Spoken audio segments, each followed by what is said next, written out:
Folks, here we are on our very last unit, and we're going to use the graphing calculator quite extensively in this unit, but not this lesson or the next lesson. You can, but I'm going to show you how to do it the long way, and then on lesson 9.4, I will show you how to do it using the graphing calculators. So this first one is testing two means.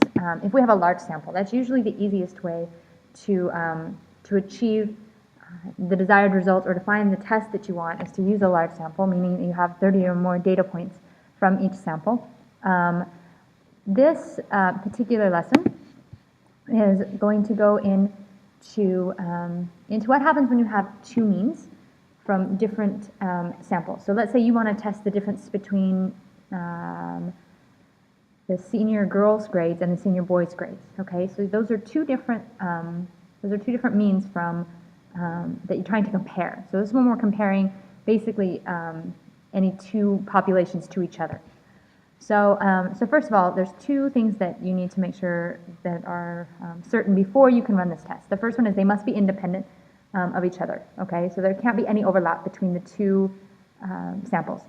And the populations from which samples were obtained must be normally distributed. We will assume that the standard deviations of each variable must be known, or the sample sizes must be bigger than 30.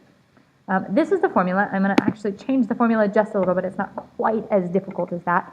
We're going to cross out this right here. This always is equal to 0. They put it in the formula so that you understand some of the theory behind it, but really I just think it makes it more confusing. So you're going to take the to find the z-score, you're going to take the mean of the first sample minus the mean of the second sample over the square root of the standard deviation of the first sample divided by this n value of the first sample plus the standard deviation of the second sample, or sorry, not the standard deviation, the variance, plus the variance of the second sample divided by the n value of the second sample. So moving on, let's do an example. Maybe we'll do an example. Okay, here we go. All right, so let's read this example. It says, a study was conducted to see if there was a difference between spouses and significant others in coping skills when living or caring for a person with multiple sclerosis. So this basically is saying, is there a difference between if a couple is married and the one spouse has multiple sclerosis, or if they're just living together and one spouse has multiple sclerosis? Is there a difference between the way they're cared for?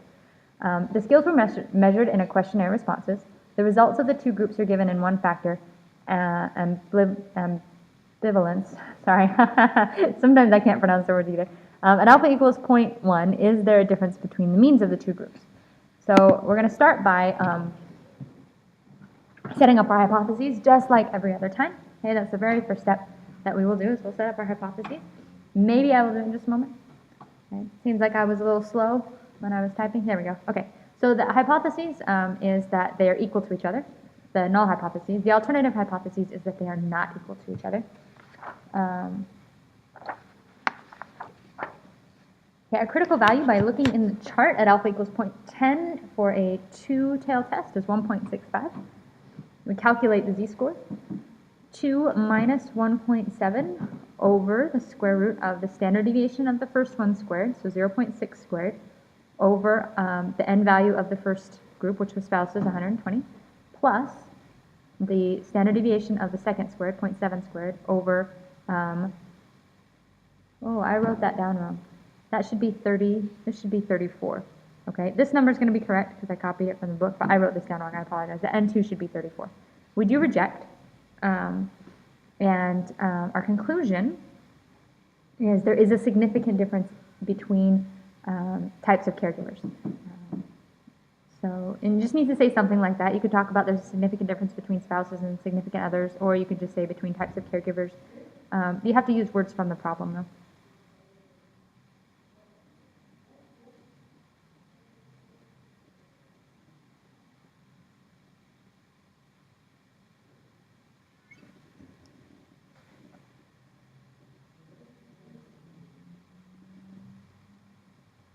Okay.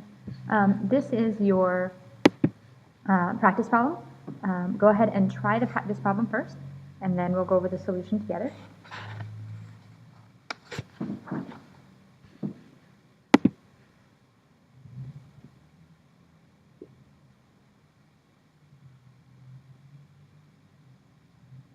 In just a moment, we'll see the solution. Oh, did I click? There we go. All right. So I can't move this. So the first one is to state the hypotheses. It's they're equal to or not equal to. Critical value alpha equals 0.05. So we look up a two-tailed test. It's 1.96, positive and negative. Okay. So we plug in the mean of the first sample and the mean of the second sample, standard deviations, and the n values. And we end up with a z-score of 7.45, and we can reject, and so then we should state a conclusion. Let me go back and read the problem. So that means that there is a difference between the hotel room rates in New Orleans and Phoenix. So, practice one.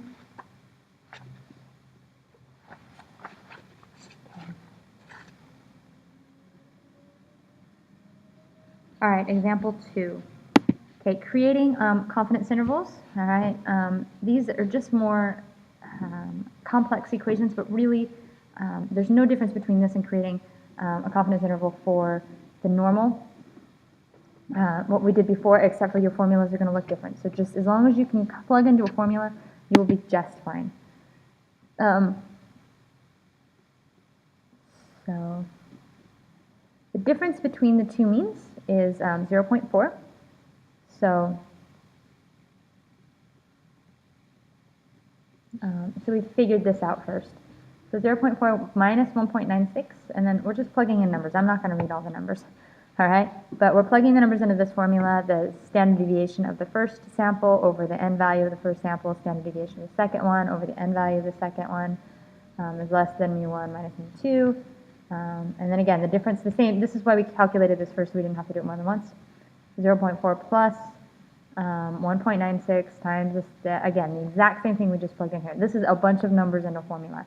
You mess them up, you're going to have a hard time putting them, getting the right answer, all right? So put the numbers in the formula correctly, plug it in your calculator, and we get 0.28 is less than the difference between the two, which is less than 0.519.